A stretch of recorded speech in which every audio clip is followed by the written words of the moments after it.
2, 1, play!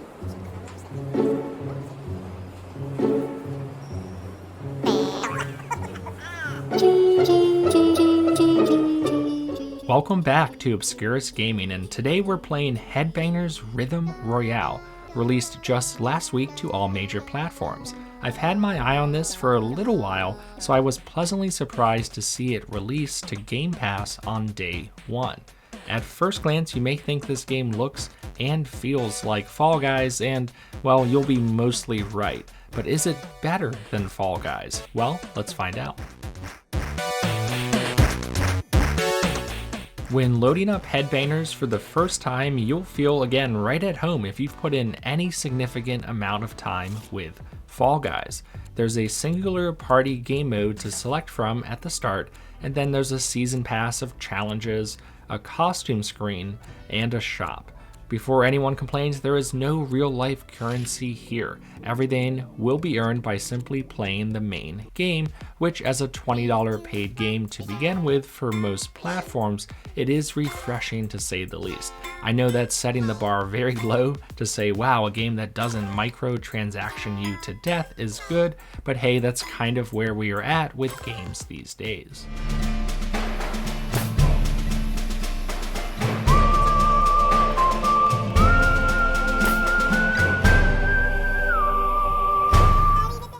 So how does the main game work? Well, you'll compete in a series of 4 mini-games against 29 other players, where players get eliminated battle royale style after each game.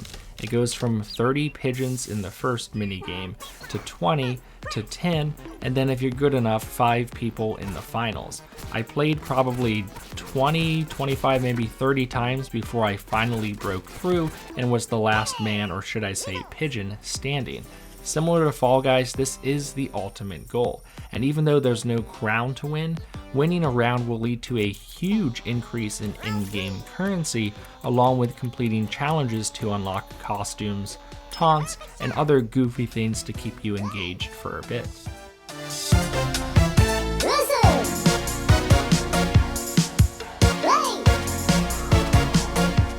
Since this is the one and really only game mode, which is a bit of a bummer, your enjoyment with Headbangers will completely come down to the minigames themselves. All of them incorporate music in some way, often focusing on memorization and rhythm as the key elements, not unlike playing music in real life. There are 23 minigames in total, and all of them have variations in songs or depending on which round you're in. For example, Garden Party, a simple button pressing minigame in the first round gives you the chance to make up to 3 mistakes. Where if you get this game in the final round, there are way more notes to play, and just one mistake means elimination. Of all 23 games, I think there was only one that I thought was a bit of a dud. The rest are incredibly inventive, fun, and thematic. The ratio of good minigames to bad ones way higher than a game like Mario Party, and probably even better than a game like Fall Guys in terms of consistency.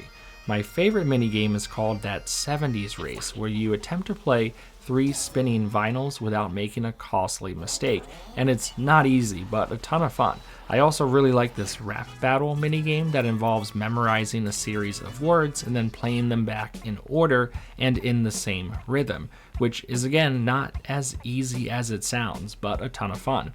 I also want to point out that throughout the minigames, sometimes bonus boxes fly across the screen, and the first player to react by pressing the left or right trigger will get you anything from extra XP to an in-game cheat that might give you a temporary advantage over your opponents.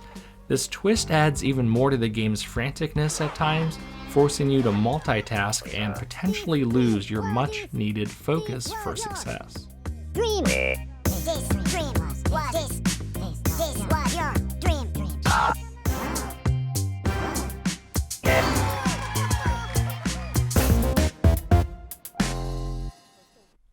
I'll just quickly talk about performance here, and I've had a near flawless experience with Headbangers. I don't recall a single glitch during my 5 or so hours with the game so far, no lag at all, and I had cross-platform turned on the whole time.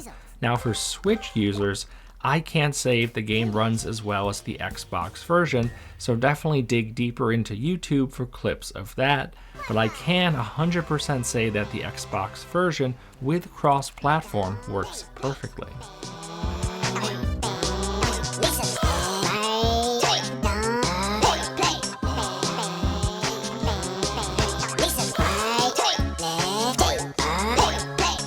Now, to answer the title question in this video, could Headbangers be the next Fall Guys? I mean, they're both Battle Royale minigame fests where you compete in a series of TV game show-esque competitions against a bunch of other players wearing ridiculous costumes.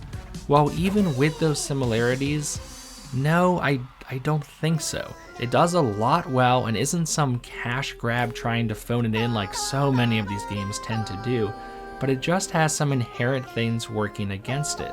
For one, the minigames are great and fun like I mentioned before, but don't really involve a ton of player interaction.